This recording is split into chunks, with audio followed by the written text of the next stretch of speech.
Kiai Haji Hashim Asy'ari penulis kitab ini yang mengeluarkan resolusi jihad fatwa itu santri. Jadi jangan Anda berhutang kepada santri. Wahai para munafik, Anda berhutang. Hidup Anda sekarang itu berhutang kepada santri. Jadi jangan macam-macam. Anda seolah-olah menjelek-jelekkan pesantren. Nah, begitu Pak. Yang sekarang tujuannya apa? Memecah belah kita. Biar kita benci dengan pesantren. Ketika kita benci dengan pesantren, kita tidak memasukkan anak-anak kita ke pesantren. Kalau sudah anak-anak kita sudah tidak di pesantren, toh nanti sekolahnya di luar. Mohon maaf. Sanggup Bapak Ibu mengkontrol anak Bapak Ibu sekarang? Kita ambil contoh. Yang sekolah lagi viral itu.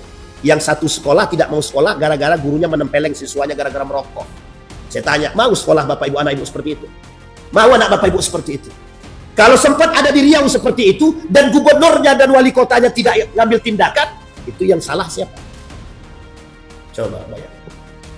Tapi kan Ustaz, tidak semuanya benar yang dilakukan oleh di pondok pesantren itu. Yang salah diperbaiki. Yang benar jangan dirusak. Ini cara mereka memecah belah kita begitu Pak. Cara mereka. Dan itu sebenarnya tradisi jahiliyah. Orang-orang yang tidak suka dengan kita. Yang pertama, malaikat mengaminkan setiap doa-doa orang-orang yang menuntut ilmu yang berdoa. Artinya, dia meridhoi setiap doa-doa daripada hamba-hamba Allah yang berdoa. Dan dia sampaikan kepada Allah bahwa Fulan bin Fulan, mereka ridha dalam menuntut ilmu dan tolong kabulkan doa-doa mereka. Kata malaikat begitu. Yang kedua, malaikat itu sendiri yang berdoa untuk kita. Ya Allah, aku berdoa untuk para penuntut-penuntut ilmu yang mereka berada di bawah kepak sayap kami, kata para malaikat, agar Allah mengabulkan setiap doa dan hajat orang-orang yang datang meminta kepadanya. Jadi Bapak Ibu, beruntunglah kita semua masih istiqamah dalam mencari ilmu. Sama-sama belajar. Mudah-mudahan di akhir zaman ini semangat kita dalam menuntut ilmu menjadi wasilah kebaikan bagi kita sebagai seorang mujahid fi talabil ilmi. Orang-orang yang bersungguh-sungguh dalam menuntut ilmu, kelak Allah masukkan kita ke dalam surganya. Amin ya rabbal alamin. Baik Bapak Ibu sekalian yang berbahagia.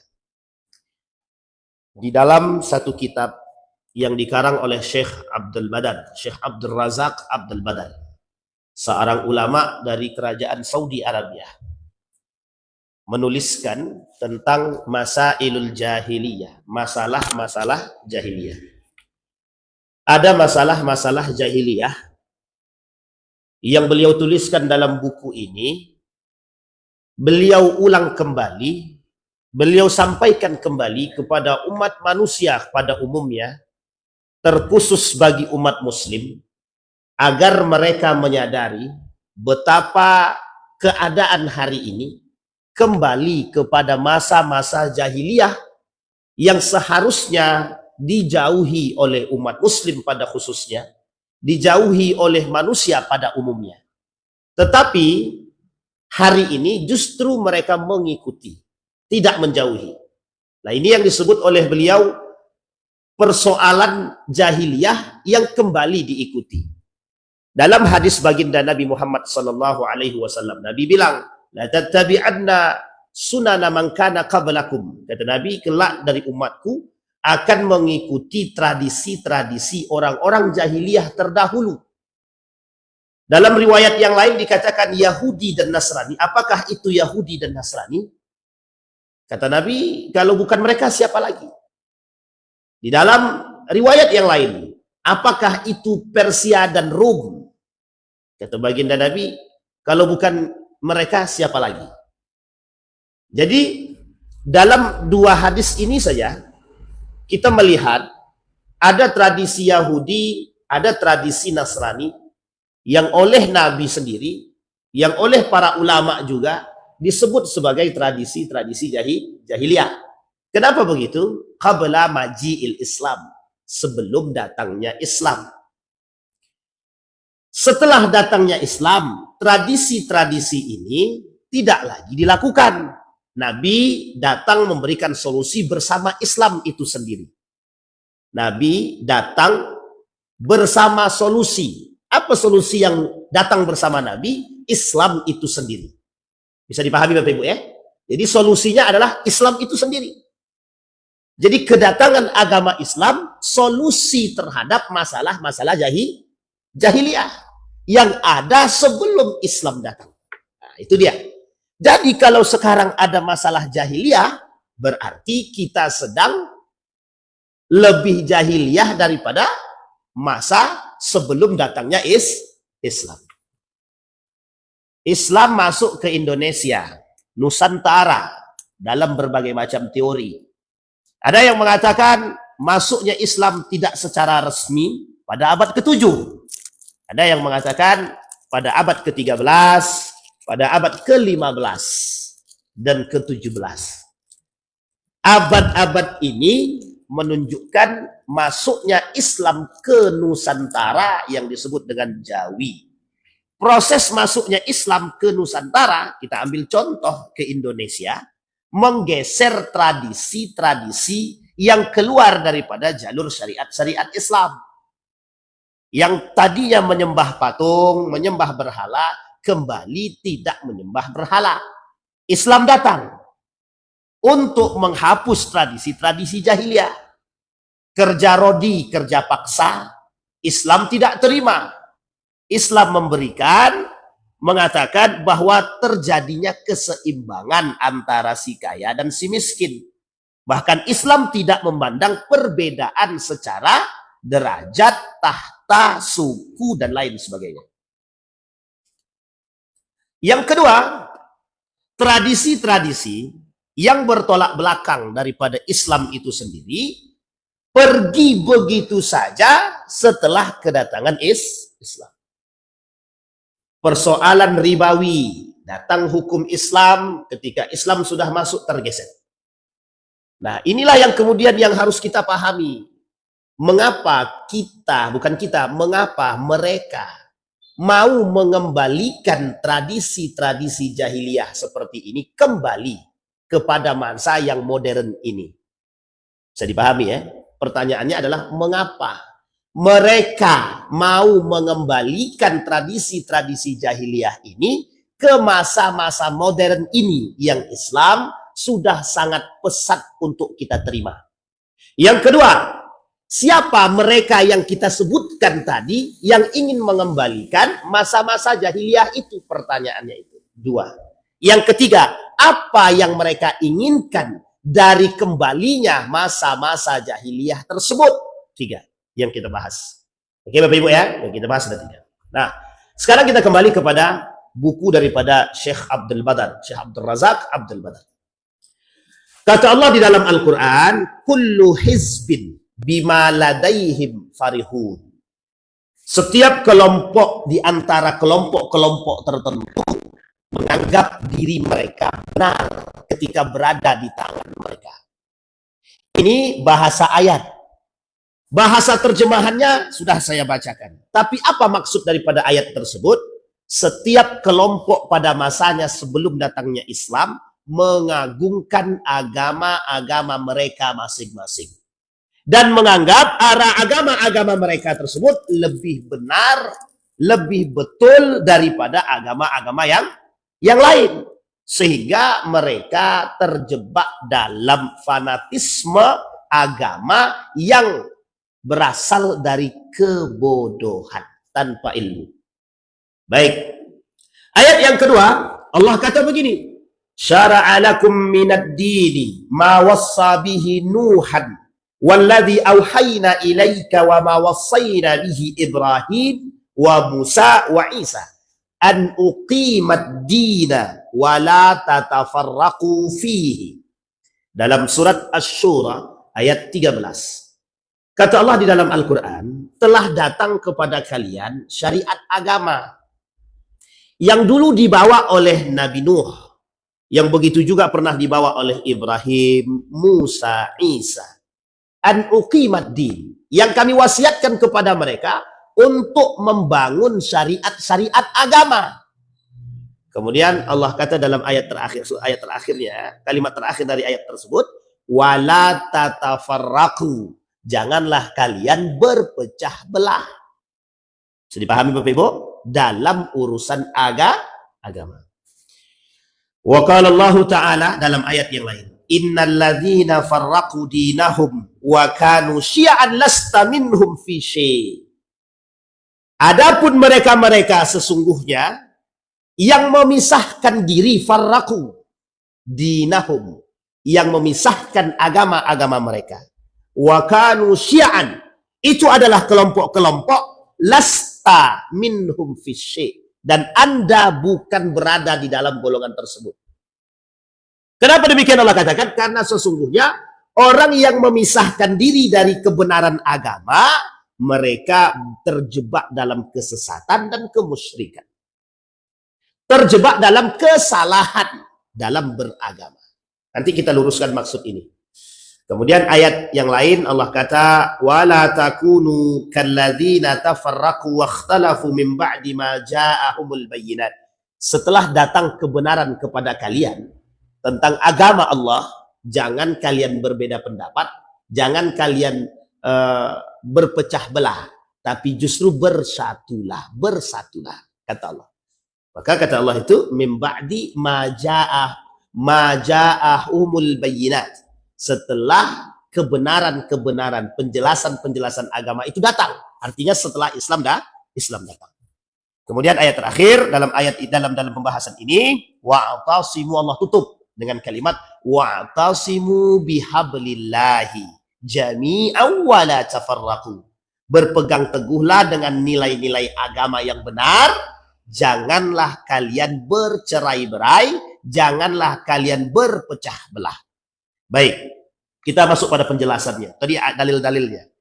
Bapak Ibu sekalian yang berbahagia, di dalam kitab ini ditulis sekian banyak persoalan-persoalan jahiliyah. Nomor 1 yang beliau tulis persoalan jahiliyah itu adalah tentang kesyirikan. Sudah kita bahas jauh-jauh hari tentang kesyirikan tersebut. Yang kedua, wa amma al-mas'alah al-jahiliyah ats-tsaniyah. Adapun masalah jahiliyah yang kedua yang terjadi, yang kembali dilakukan oleh umat manusia di akhir zaman, yang akan kita lihat prosesnya adalah at-tafarruq bainahum. Perpecahan di antara mereka. Syekh Abdul Badar, Syekh Abdul Razak membagi dua. Terpecahnya mereka dalam dua hal. Satu, dalam urusan agama fiddin. Yang kedua, fid dunya. Terpecah dalam urusan agama. Yang kedua, terpecah dalam urusan dunia. Ibnul Qayyim Al-Jauziyah, meskipun ada yang mengatakan dalam beberapa video kami, mengapa dia mengambil Ibnul Qayyim Al-Jauziyah? Kita mengambil poin penting dan kebaikan saja, bukan keburukan. Kata Ibnul Qayyim Al-Jauziyah, dakhalan nasu an-nara min salasati abwabin. Manusia masuk ke dalam neraka melalui 3 pintu. Pintu yang pertama, babu syubhatin aurasat syakan fi dinillah. Pintu pertama yang menyebabkan manusia masuk ke dalam neraka, pintu syubhat yang diwariskan kepada mereka setelah nenek-nenek moyang mereka. Fi dinillah, yang mereka lakukan di dalam dinillah, urusan agama-agama Allah. Bukan agama-agama Allah, di dalam urusan agama Allah. Karena agama Allah cuma 1, tidak 2, tidak 3. Nanti kita bahas di akhir pembahasan itu.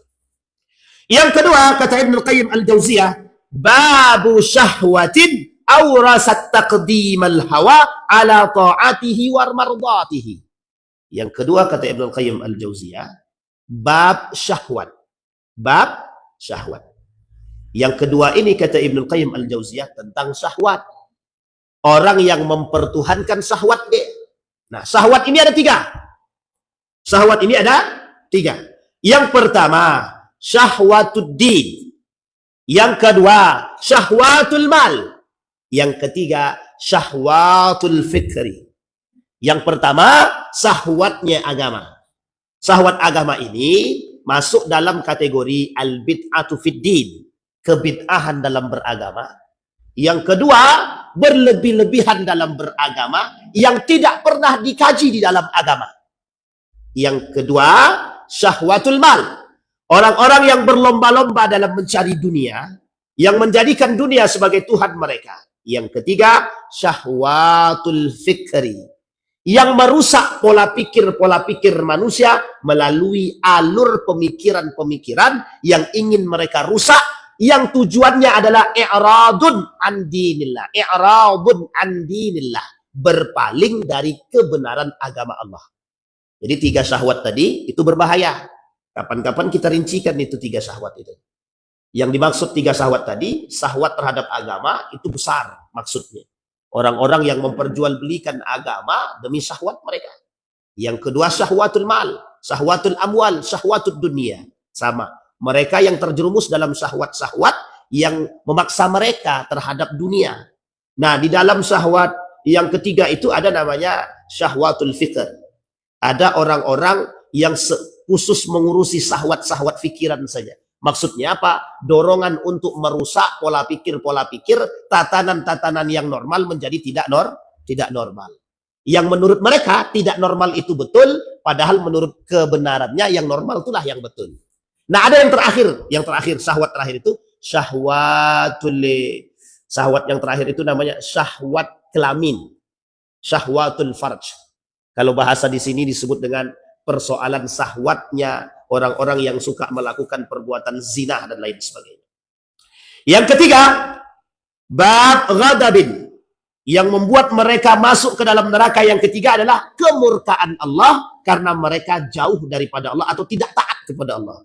Aurathal udwana ala khalqihi, yang diwariskan kepada mereka, yang mereka memusuhi Allah sehingga Allah murka terhadap mereka dan Allah masukkan mereka ke dalam neraka. Sampai di sini bisa dipahami Bapak Ibu, nanti baru kita rincikan poin-poin tadi. Nah, apa maksud daripada perkataan Ibnu Qayyim Al-Jauziyah? Kata Ibnu Qayyim Al-Jauziyah, manusia terjebak dalam neraka. Masuk ke dalam neraka disebabkan 3 pintu tersebut. Dan setiap 3 pintu itu mengantarkan mereka dengan mudah masuk ke dalam neraka. Dan posisi neraka-neraka yang mereka tumpati itu tidak main-main. Ada yang neraka jahanam dan neraka-neraka yang lain. Sehingga orang-orang yang terjebak dalam neraka-neraka tersebut, mereka sebenarnya terjebak dalam kemusyrikan, terjebak dalam kekufuran, terjebak dalam kemunafikan. Kalau kafir kita sudah paham, Pak. Tapi 3 hal ini yang harus dihindari oleh umat muslim hari ini. Yang harus dihindari oleh umat muslim hari ini. Bukan yang dulu.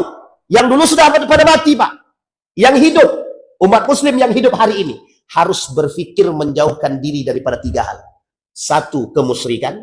Yang kedua, kekufuran. Yang ketiga, kemunafikan. 3 ini nerakanya, mereka bertiga ini tempat nerakanya jahanam. Bisa dipahami Bapak Ibu? Kira-kira masih mau masuk atau mau masuk surga? Oh, itu mesti pilihan, tidak ada pilihan itu selain dari pilihan terbaik, kan begitu. Baik, sekarang kita masuk pada poin tadi. Nah, apa maksud jahiliyah yang dilakukan oleh manusia sekarang? Poin pertama, kata para ulama, kata Syekh Abdul Razak, yang pertama itu adalah persoalan kesyirikan. Yang kedua persoalannya adalah terpecah belahnya umat manusia. Salah satu karakteristik orang jahiliyah pada masa itu selalu berpecah belah. Tetapi terpecah belahnya mereka dalam 2 hal. Satu dalam urusan agama, yang kedua dalam urusan dunia. Sekarang kita bahas dalam urusan agama. Fakana ahlul jahiliyah mutafarriqin. Karena orang-orang jahiliyah pada saat itu, sesungguhnya orang-orang jahiliyah pada masa dahulu, sebelum Islam datang, mereka terpecah belah, berpecah belah. Mengapa? Li'annahu laisa hunaka yajma'uhum. Karena pada saat itu tidak ada sesuatu yang menggabungkan mereka. Karena agama yang mereka pegang memberikan masukan kepada mereka, mendoktrin mereka untuk berpegang pada agama yang benar menurut paham mereka. Yang pada hakikatnya keluar daripada kebenaran agama yang kita tinjau dalam Islam.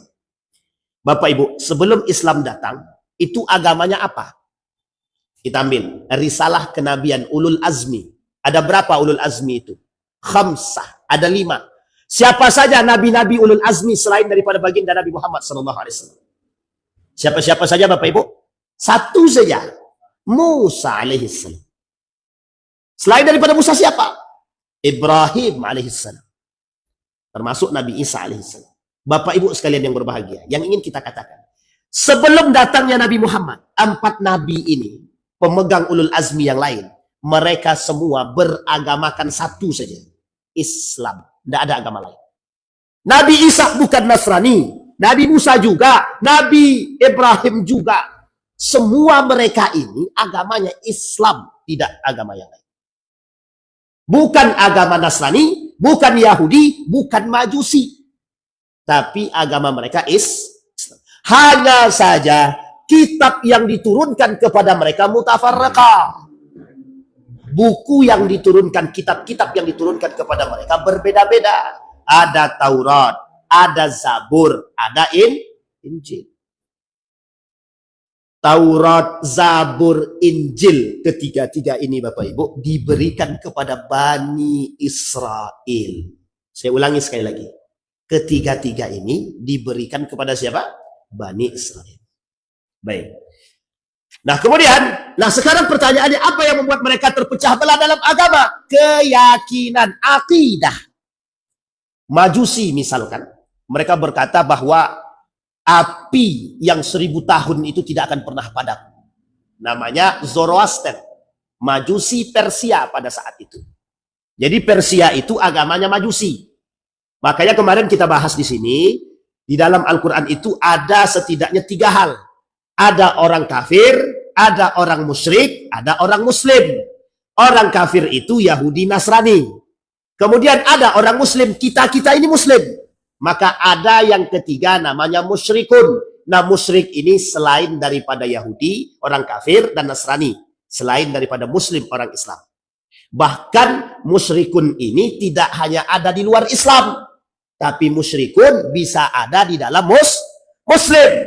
Karena derajatnya muslim, bukan mukmin.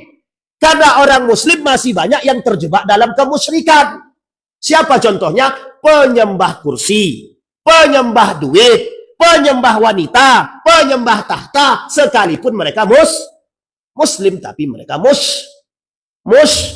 musyrik. Makanya para orang-orang yang mempertuhankan duit itu sebenarnya musyrik dia. Cuman dia tak sadar kalau dia sedang musyrik, itu aja. Orang-orang yang mempertuhankan kursi panas itu sama, yang mempertuhankan ya, yang tak mempertuhankan terserahlah.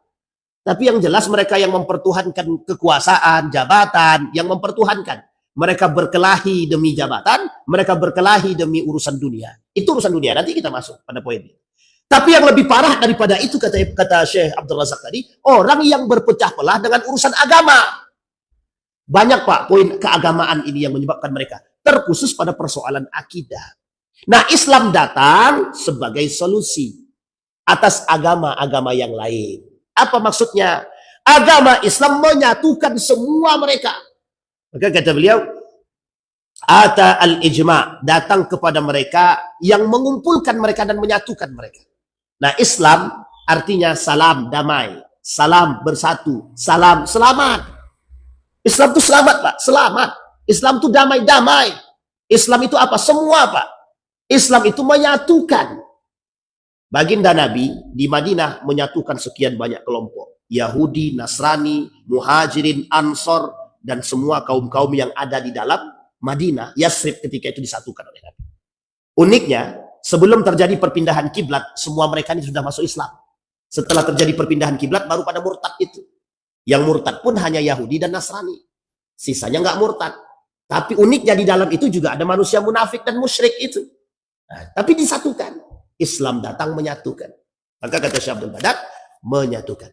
Tahsabuhum jami'an wa qulubuhum syatta. Dalam surat Al-Hasr ayat 14 itu. Akidah. Orang-orang ketika itu menyembah yang tidak patut untuk disembah. Menyembah pohon, menyembah matahari, menyembah sapi. Menyembah sapi itu binatang. Dan binatang-binatang lain yang dipertuhankan. Dihapus semua dengan setelah Islam datang. Dihancurkan semua, patung hancur, binatang disampaikan, budak nggak ada, tradisi hilang. Disatukan dengan kedatangan Islam. Siapa yang patut disembah? Allah Subhanahu wa Ta'ala. Agama nenek moyang mereka mengajarkan kepada mereka menyembah yang esa. Nabi Ibrahim, Nabi Musa, Nabi Daud, Nabi Isa. Semua ini mengajarkan menyembah Tuhan yang satu, Allah. Semua ini mengajarkan menyembah Tuhan yang satu. Zabur, Taurat, Injil mengajarkan kepada Tuhan yang Esa. Sama semua. Begitu juga dalam Al-Quran. Mengajak kita untuk menyembah kepada Allah. Menyatukan. Kalau mereka mengatakan nenek moyang kami dahulu. Siapa dia? Ibrahim. Ibrahim menyembah Allah. Musa menyembah Allah. Adam sekalipun menyembah Allah. Idris sekalipun menyembah Allah. Di sini paham Bapak Ibu ya? Maka Islam datang menyatukan kelompok-kelompok ini.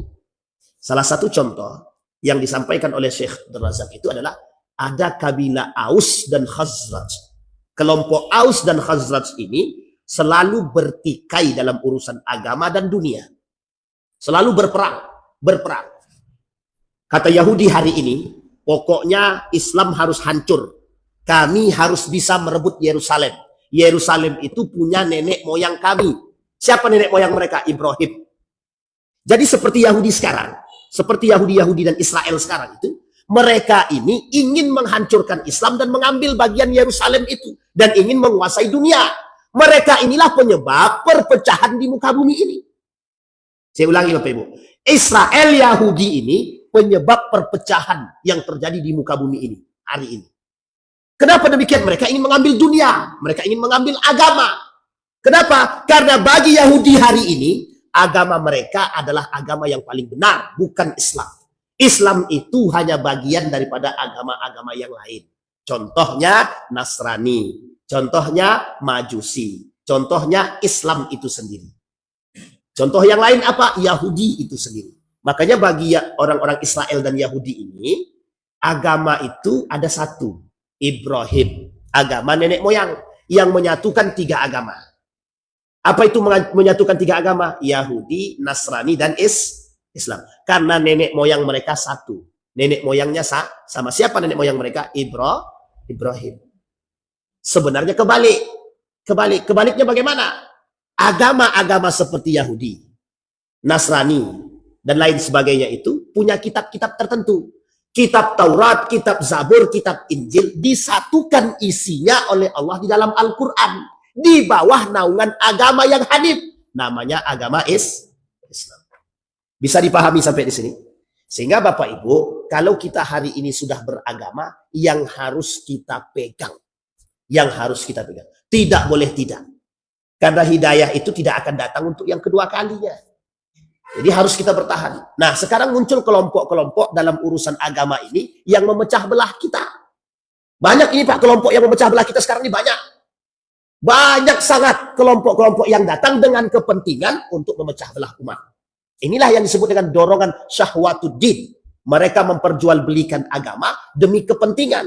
Nah, bagaimana cara mereka memperjualbelikan agama? Mereka rakukan kerusakan dan perpecahan di dalam tubuh agama itu sehingga setiap orang di antara mereka bermusuhan antara satu dengan yang lain. Sekarang pertanyaannya, apa bedanya kita dengan jahiliyah pada masa itu? Bedanya satu aja. Dulu jahiliyah, Islam belum datang. Sekarang Islam datang, justru datang mereka, yang tadi kita sampaikan di awal, mereka yang mengajak kita untuk kembali kepada perpecahan itu sendiri. Jadi kita nih yang diajak, kita nih sedang diajak menuju jahiliyah. Lihatlah Bapak Ibu kondisi kita sekarang nih. Sangat-sangat persis seperti jahiliyah pada masanya. Cuma waktu itu Islam belum datang. Sekarang pelakunya Muslim. Kayak kita sampaikan itu. Dalam TikTok saya itu, ada masalah koruptor dari Muslim. Sampai 1 juta ya yang nonton itu.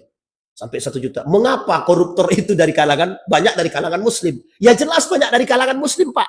Karena negara kita negara termasuk mayoritas Muslim terbesar. Dan saya kira anggota Dewan itu juga banyak Muslimnya. Lebih banyak Muslim daripada yang lain. Mayoritas. Nah kok bisa pada koruptor? Kok bisa pada korupsi misalkan? Kan itu tak salah. Sama halnya sekarang. Kita umat Muslim.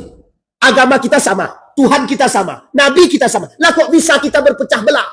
Saling mencaci, memaki antara satu dengan yang lain. Dan menganggap paling benar. Pertanyaannya, apakah yang lain yang sholatnya 5 waktu? Sholat 5 waktu. Kecuali Bang Iwan sholatnya di Pakistan. Saya sholatnya di India. Kiblat saya ke Pakistan, kiblat saya ke India, kiblat Bang Iwan ke Pakistan.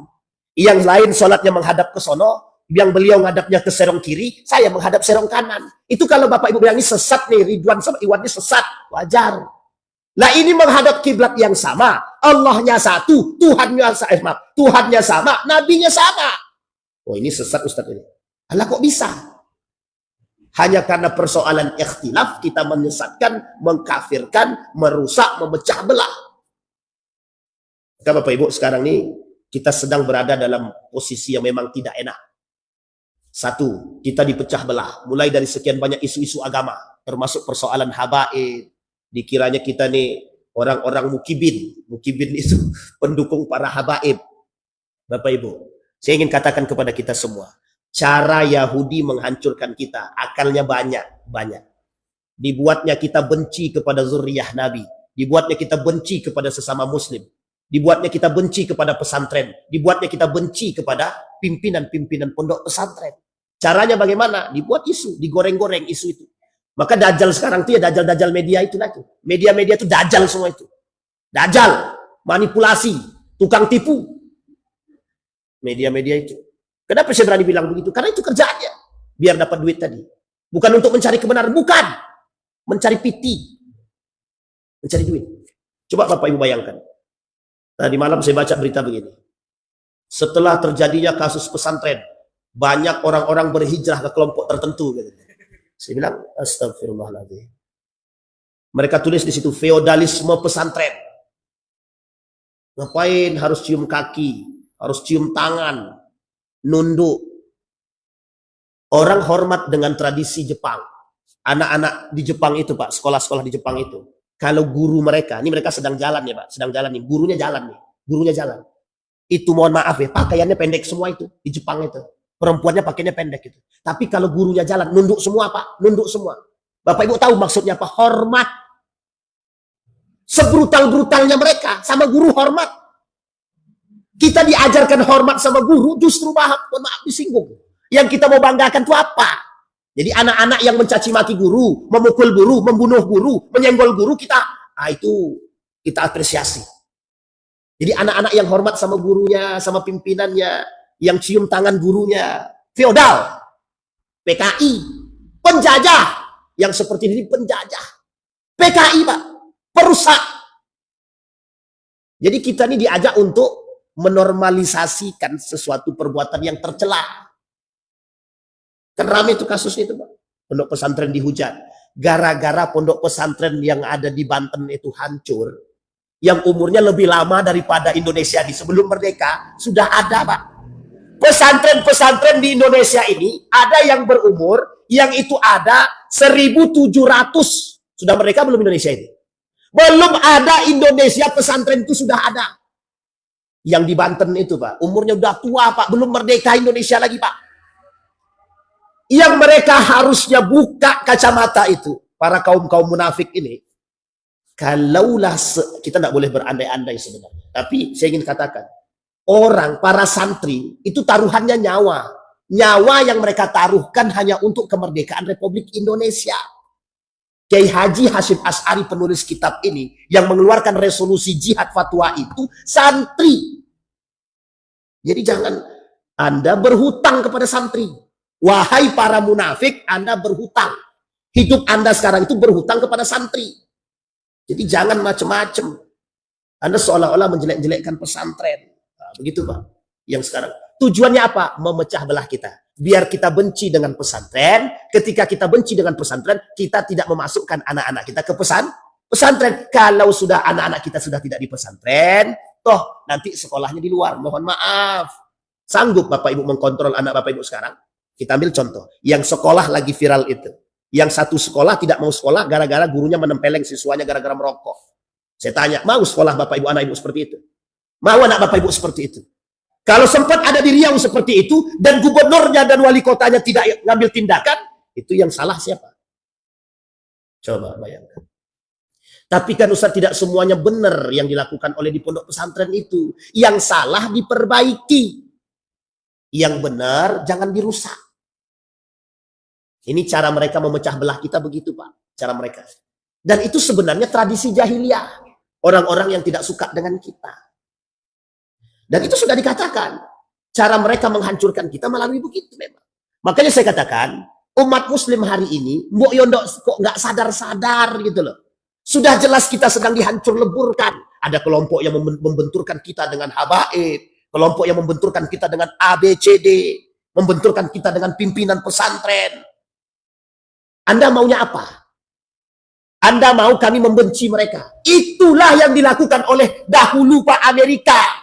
Yang mereka sematkan kepada pesantren teroris. Jadi sarang terorisme itu dulu pesantren kata mereka. Ya kan salah Pak, itu zaman Pak Soeharto itu. Boleh dicari dalam sejarah itu. Santri-santri dibunuh, ditangkap, pimpinan ditangkap, kiai-kiai ditangkap. Karena apa? Menyuarakan kebenaran. Yang dianggap sebagai perusak. Oke, ini yang mereka sebut feodalisme. Ini yang mereka sebut dengan feodal. Jadi pesantren-pesantren dianggap feodal.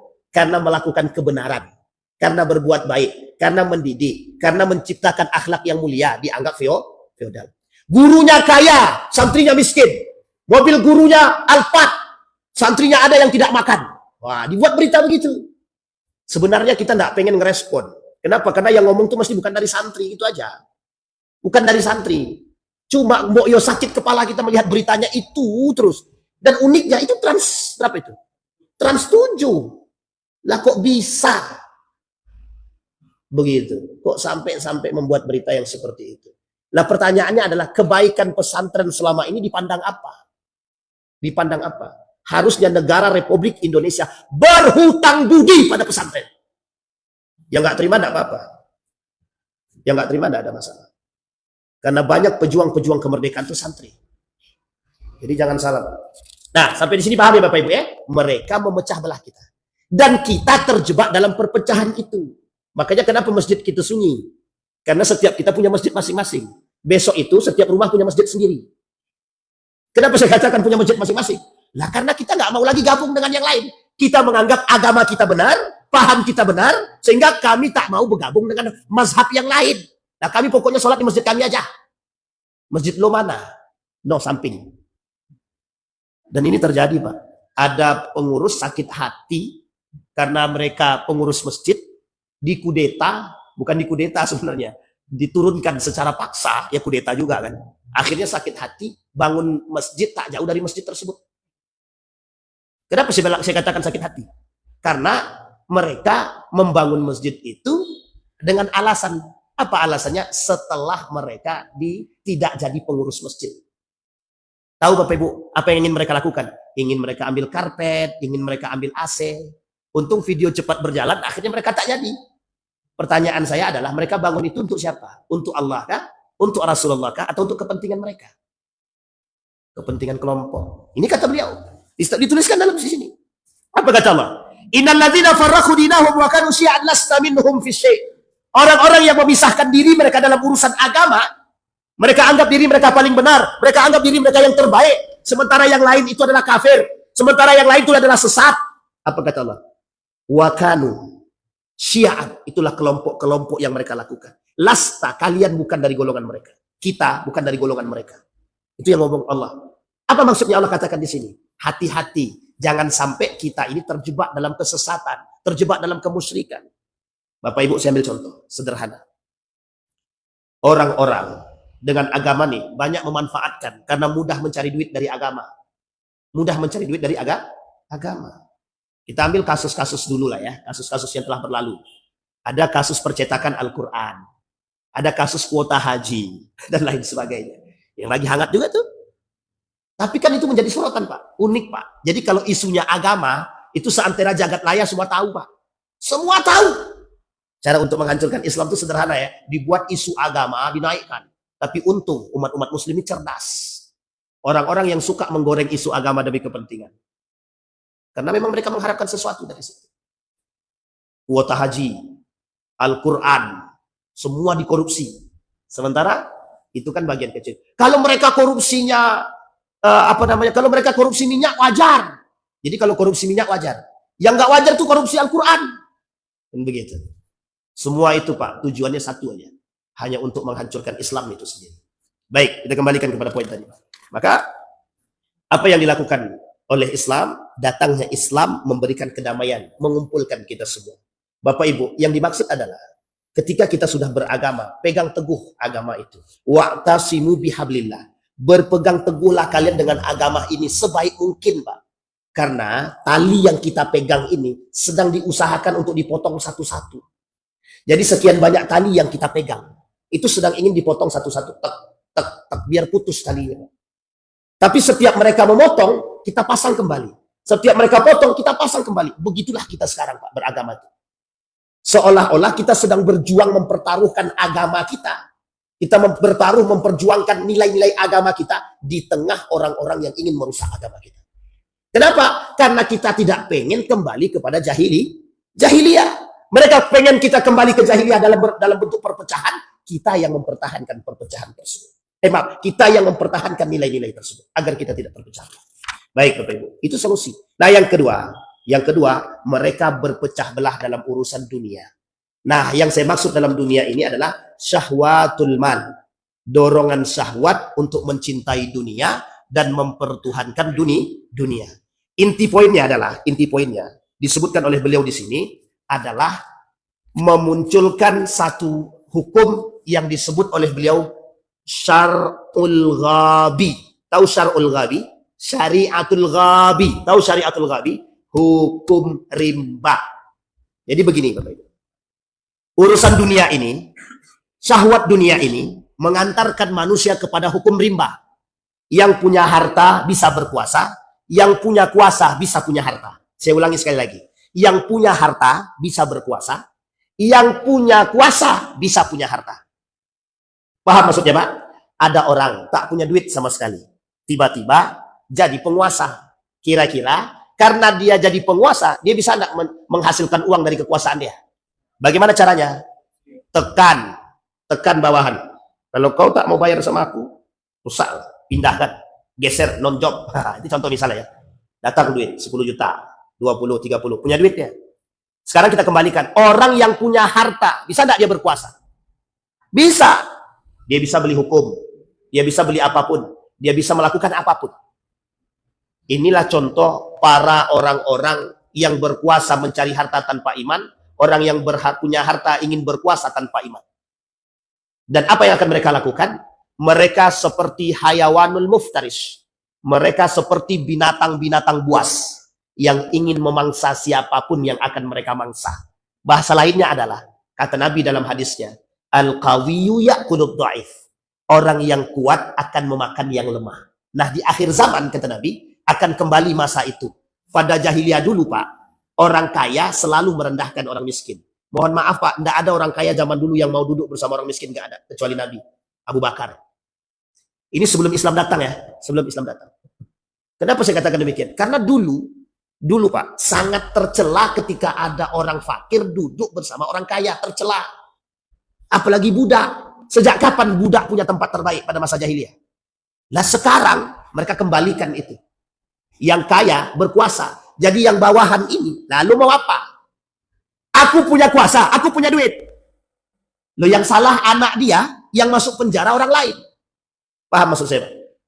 Yang salah anaknya, yang masuk penjara orang lain. Ini pernah terjadi kasus dulu. Apa kasusnya?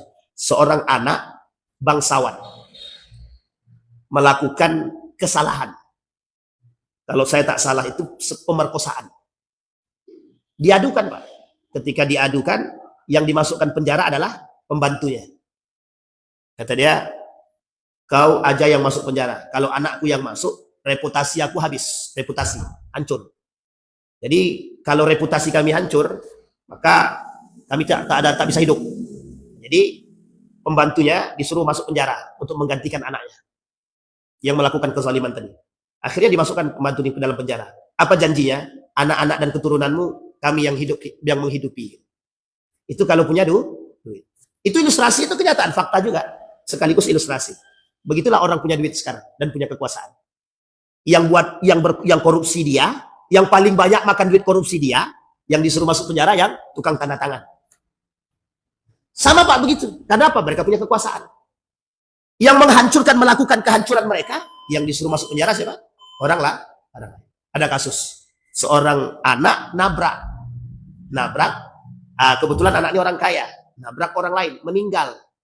Harusnya kalau diusut masuk penjara. Tapi siapa yang disuruh masuk penjara? Supirnya. Supirnya. Oke, kalau ada istilah dulu ya. Dulu ada istilah hukum tajam ke bawah, tumpul ke atas. Itu sebenarnya istilah fakta. Ya. Tapi mudah-mudahan di zaman Pak Prabowo nih, hukum bisa tajam ke atas, bisa tajam ke bawah juga. Atau tajam ke atas, tumpul ke bawah boleh juga. Jadi bisa menaungi. Yang tidak kita inginkan adalah kita terjebak dalam hukum rimba yang dibuat oleh para penguasa dan para pentuhan-pentuhankan harta. Semoga mereka-mereka sadar, semoga mereka-mereka tobat, semoga mereka-mereka mengembalikan hak-haknya orang lain yang mereka ambil dengan cara yang paksa dan zalim. Bisa dipahami Bapak Ibu, kita terpecah belah dalam dua hal, dan jika ini terjadi, maka kembalinya masa jahiliyah pada masa dahulu sebelum datangnya Islam. Sekarang kita sudah berislam, jangan sampai keislaman kita dirusak karena perbuatan-perbuatan jahiliyah seperti ini. Kita yang mempertaruhkan harga diri. Maka tak salah Bapak Ibu, di akhir zaman ini kita jihad, berjuang, bersungguh-sungguh.